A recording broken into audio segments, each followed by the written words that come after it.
Assalamualaikum warahmatullahi wabarakatuh. Salam sejahtera untuk kita semua.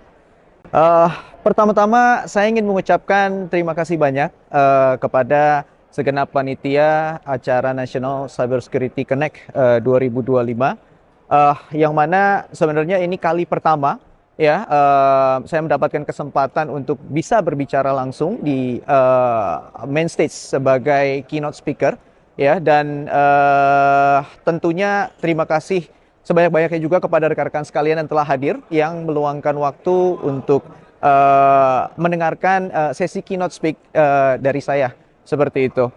Oke, tanpa berlama-lama mungkin ya, saya akan mulai ya. Jadi pada hari ini topik yang akan saya bawakan itu adalah mengenai masa depan dari Cyber Security Awareness Program, yang mana di beberapa institusi ya, terutama di institusi yang highly regulated, program security awareness itu adalah suatu kewajiban sebenarnya untuk dilakukan. Kenapa? Karena memang ada risiko manusia yang harus kita pertimbangkan dalam konteks keamanan siber. Seperti itu. Jadi khusus topik buat hari ini ya, saya akan membicarakan ya masa depan tersebut.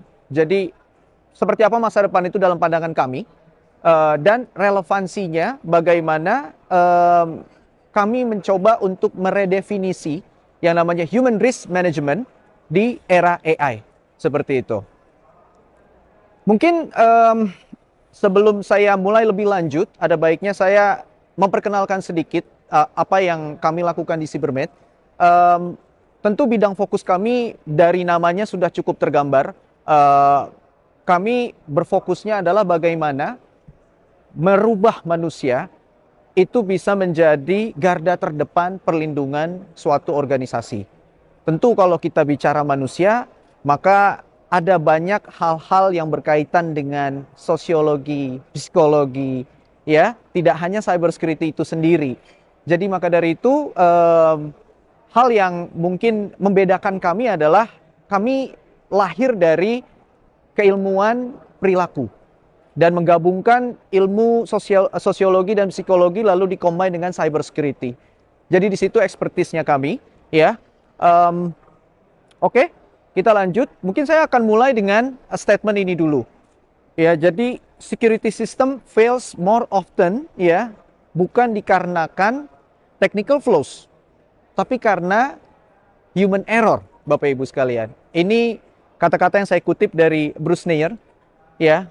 Jadi dari sini kita bisa lihat bahwa kalau kita tidak serius memitigasi risiko yang ditimbulkan dari manusia dalam konteks keamanan siber, maka sebenarnya kita bisa dikatakan fail, ya, berasumsi bahwa kita sudah secure, ya. Bahkan juga kita sering mendengar kata-kata bahwa no system is safe. Oke, ya. Lalu bagaimana dengan manusia itu sendiri? Nah, yang jadi masalahnya per hari ini Bapak Ibu sekalian adalah majority dari cyber incident ya, itu masih melibatkan yang namanya human error. Tentu, itu pasti. Mungkin kita tahu, terjadi sebuah ransomware di salah satu organisasi, atau mungkin serangan-serangan yang lainnya gitu ya. Tapi apakah kita melakukan investigasi lebih detail awal penyebabnya dari mana? Dan mungkin ya, kalau dilakukan investigasi lebih detail, itu bisa terjadi karena kesalahan dari humannya sendiri. Entah mungkin karena phishing, atau entah mungkin karena social engineering, dan lain-lainnya. Jadi banyak ancaman-ancaman atau attack yang memang sengaja ditargetkan untuk manusia. Kenapa? Karena mungkin rekan-rekan sekalian juga sering mendengarkan bahwa human is the weakest link. Ya, rantai terlemah. Kenapa bisa dikatakan rantai terlemah? Karena manusia punya psikologi. Ya, karena manusia punya sesuatu yang bisa dimanipulasi, ya, yang bisa dicari celahnya agar itu menjadi lemah. Tentu pada keadaan normal, ya kita akan selalu berpikir menggunakan common sense, jelas gitu ya, menggunakan logika. Iya betul. Tapi ada momen dan waktu tertentu yang kita itu berperilaku atau bertindak sehingga kita lupa dengan yang namanya common sense.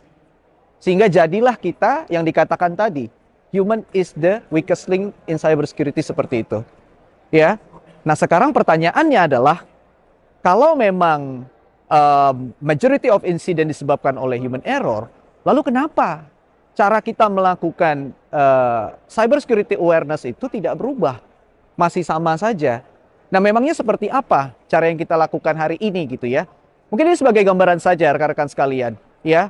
Ini mungkin yang bisa dibilang lumayan sophisticated lah, ya. Jadi rekan-rekan sekalian melakukan security awareness dibantu dengan platform, ya, untuk mengotomasi proses, mengedukasi, mensimulasi atau melakukan monitoring perilaku dari let's say kalau di sebuah organisasi gitu ya atau institusi adalah karyawan gitu ya. Ya, jadi kita melakukan 3 hal itu dengan bantuan platform seperti yang rekan-rekan bisa lihat di layar depan. Ya. Tapi apa kurangnya dari sini? Ya. Kurangnya adalah ini tidak terasa ada sentuhan personal sama sekali dari pandangan siapa? Dari pandangan saya misalkan sebagai karyawan di satu organisasi. Jadi kesannya ketika organisasi melakukan program security awareness, ya, itu adalah sebuah keharusan, paksaan atau tuntutan, sehingga lagi-lagi dari pandangan saya sebagai karyawan saya merasa enggan untuk melakukan ini. Kenapa?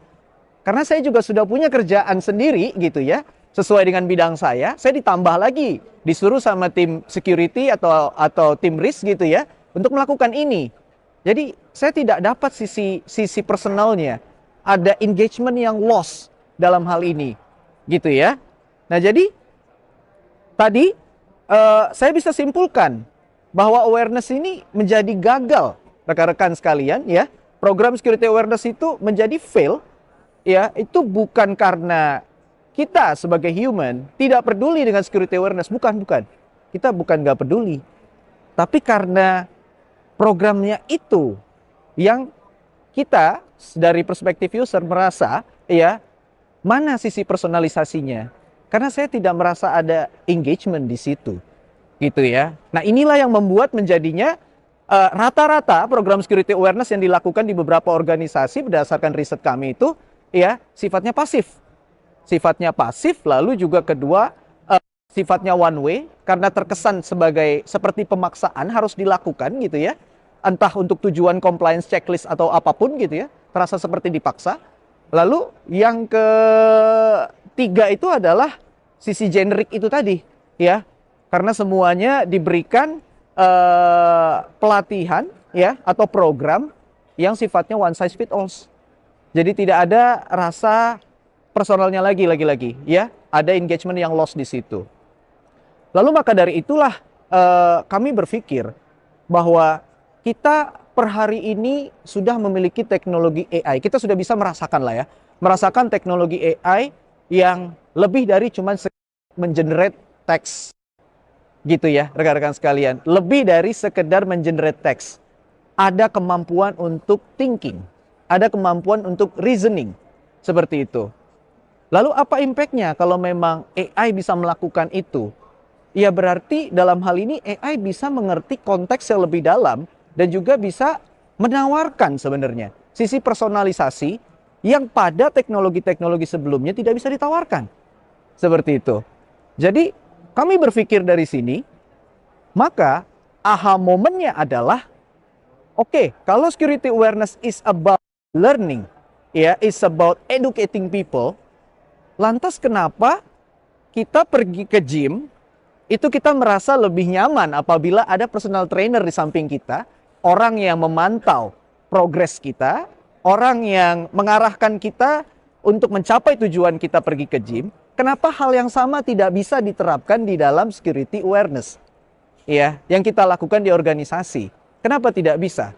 Kalau misalkan bisa, apakah itu memungkinkan?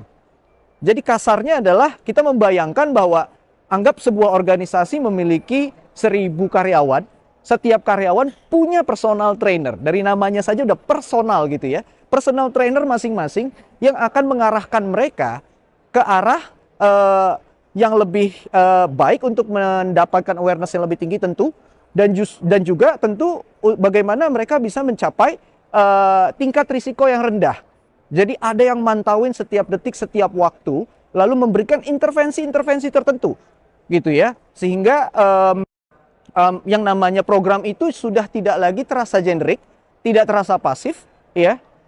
Karyawan akan lebih suportif terhadap program itu tentunya, karena tidak ada lagi rasa paksaan, karena semuanya sudah bersifat personal.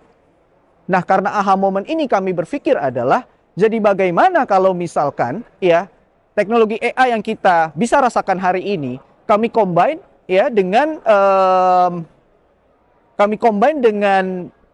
platform yang kami miliki sebelumnya ya, which is adalah Human Risk Management Platform, dikombine dengan kemampuan AI, maka kami bisa menghasilkan yang namanya AI Personal Trainer. So, dengan kata lain, saya ingin welcome ya inovasi terbaru dari kami, yaitu mengenai CyberMate AI Personal Trainer.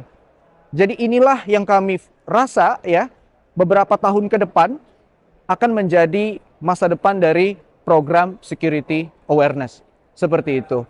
Dan kita juga belum tahu apa yang akan terjadi beberapa tahun ke depan mengenai security awareness, mengenai AI. Apakah mungkin ya AI akan menjadi lebih smart ya dan lebih terasa human tentunya. Dan kalau memang bisa mencapai seperti itu, maka mungkin ya personal trainer yang kami maksud ini tidak terasa lagi bedanya seperti the real personal trainer, like a human being gitu ya, seperti human ya. Saya paham bahwa AI saat ini masih banyak halusinasinya nih Pak, kayak gitu ya. Betul, memang masih banyak halusinasinya.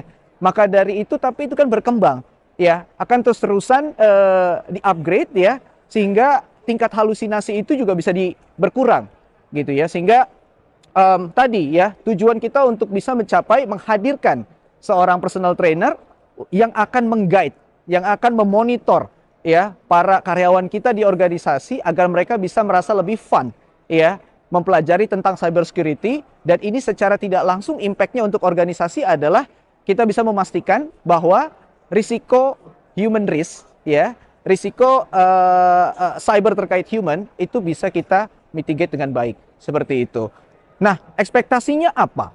Ekspektasinya tentu sebagai personal trainer ya, tidak mungkin ya kalau misalkan personal trainer ini hanya bisa one way.